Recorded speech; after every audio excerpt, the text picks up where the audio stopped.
Jai Hare Krishna, and we are continuing the easy journey to other planets by His Divine Grace Srila A.C. Bhaktivedanta Swami Prabhupada, page number 17. Similarly, one has to hear the Omkara sound from within. Om ityekaksharam brahma vyaharan mamanusmaran yah prayati tyajan deham sayati paramam gatim. Quote, after being situated in this yoga practice and vibrating the sacred syllable Om, the supreme combination of letters, if one thinks of the Supreme Personality of Godhead and quits his body, he will certainly reach the spiritual planets. Unquote. Bhagavad Gita 8.13. In this way, all the senses have to be stopped in their external activities, and the mind must be concentrated on Vishnu Murti, the form of Lord Vishnu. That is the perfection of yoga. The mind is very turbulent, so it has to be fixed upon the heart. When the mind is fixed within the heart and the life air is transferred to the top of the head, one can attain the perfection of yoga. The perfect yogi then determines where he is to go. There are innumerable material planets, and beyond these planets there is the spiritual world. Yogis have this information from Vedic scriptures. For example, before I came to the United States, I read descriptions of it from books. Similarly, a description of the higher planets and the spiritual world can be found in the Vedic scriptures. The yogi knows everything. He can transfer himself to any planet he likes. He does not need the help of spacecraft. Material scientists have been trying for many years, and they will go on trying for 100 or 1,000 years more, but they will never reach any planet. Maybe by a scientific process, 1 or 2 men can reach some planet, but that is not the general process. The generally accepted process for transfer to other planets is the practice of the yoga system or the jnana system. The bhakti system, however, is not meant for transfer to any material planet. Those who engage in the devotional service of Krishna or the Supreme Lord are not interested in any of the planets of this material world, because they know that no matter to which planet one elevates himself, he will still find the 4 principles of material existence there nonetheless. On some planets, the duration of life is much longer than on this earth, but death is there. Those who are Krishna conscious, however, transcend this material life of birth, death, disease, and old age. Spiritual life means release from this botheration and misery. Those who are intelligent, therefore, do not try to elevate themselves to any planet of this material world. Men are trying to reach the moon, and although it is very difficult to gain entrance to that planet, if we do gain entrance, the period of our lives will be enhanced. Of course, that does not apply to life in this body. If we were to enter the moon with this body, instant death would be certain.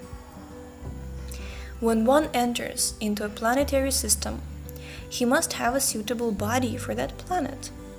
Every planet is inhabited by living entities with bodies suitable for that planet. For instance, we can enter the water in this body, but we cannot live there. We may stay there 15 or 16 hours, or maybe 24 hours, but that's all. Aquatic animals, however, have particular bodies suitable for living their whole lives in water. Similarly, if one takes a fish out of water and puts it on the land, it will die instantly. As we understand that even on this planet there are different kinds of bodies for living in particular places, so similarly, if we want to enter another planet, we have to prepare ourselves to get a suitable body. If one transfers himself and his soul transmigrates to the moon by this yogic process, he gets a long duration of life. On the higher planets, 6 of our months equal 1 day. Thus, the beings there live for 10,000 years. That is the description in the Vedic literature. So undoubtedly, one can get a very long duration of life, but still there is death. After 10,000 or 20,000 years, or even after millions of years. In brackets, it does not matter. Death comes. Actually, we are not subject to death. That is affirmed in the beginning of Bhagavad Gita 2.20, Nahanyate hanyamane sharire. We are spirit soul, and therefore we are eternal. Why then should we subject ourselves to death and birth? It is intelligent to think in this way. Those who are Krishna conscious are very intelligent because they are not interested in getting promotion to any planet where there's death despite a long duration of life there. Rather, they want to get a body like God's. Ishvarah Paramah Krishna Satchitananda Vigraha, Brahma Samhita 5.1. God's body is Sat Chit Ananda. Sat means eternal, Chit means full of knowledge, Ananda means full of pleasure. As stated in our pamphlet Krishna, the Reservoir of Pleasure, if we transfer ourselves to the spiritual world, to Krishna's planet, or to any other spiritual planet, then we will get a body similar to Krishna's, Sat Chit Ananda, eternal, full of knowledge and full of bliss.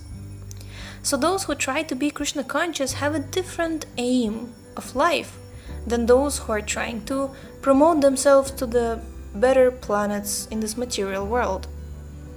Murdhanyadhayat manah pranam astito yoga dharanam. Quote, the perfection of yoga is to transfer oneself to the spiritual world.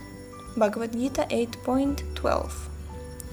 The spirit soul is a minute particle within the body. We cannot see it. One practices the yoga system to raise the soul to the topmost part of the head. This practice goes on while one is living. And the perfection is reached when one can place himself on the top of the head and then break through. Then he can transfer himself to whatever higher planets he likes. That is the perfection of the yogi. If the yogi is inquisitive to see the moon, he can say, let me see what the moon is like. Then I shall transfer myself to the higher planets. Just like travelers go to Europe, California, Canada, or other countries on Earth, one can transfer oneself to many planets by this yoga system. But anywhere he goes, he will find visa systems and customs systems. To go to other planets, one must be qualified. Krishna-conscious persons are not interested in any temporary planet, even if it offers a long duration of life. If the yogi at the time of death can pronounce Om, the concise form of transcendental vibration, and at the same time Mam Anusmaran, remember Krishna, Vishnu, he can attain perfection. The purpose of the entire yoga system is to concentrate the mind on Vishnu. Impersonalists imagine that they see the form of Vishnu or the Lord, But those who are personalists do not imagine this. They actually see the form of the Supreme Lord. Either way, if one concentrates his mind through imagination, or if one actually sees, he has to concentrate his mind on the Vishnu form. Mam means unto the Supreme Lord Vishnu. Anyone who leaves this body and concentrates his mind on Vishnu enters into the spiritual kingdom after quitting his body. Those who are actually yogis do not desire to enter any other planet because they know that life is temporary on the temporary planets, and thus they are not interested. That is intelligence. Jai, so we are going to conclude here, although we do have few pages left. Yes, so, but we're going to stop here. And on this interesting note, actually, because really intelligence means you're not wasting your time. So if you know that like all this effort of being a super pakka yogi, you know, to be like reach the perfection of spiritual perfection of yoga and be able to go anywhere, and you decide to go somewhere temporary, like a temporary place where you still have to face death, right? If you are asked to choose something between, would you like temporary or would you like permanent, you would choose permanent. So Haribol. So thank you so much for tuning in, and we're about to finish this book, so get your copy. It's in the description. It will always be there, don't worry. So thank you so much for tuning in, and we will see you next time. Hare Krishna.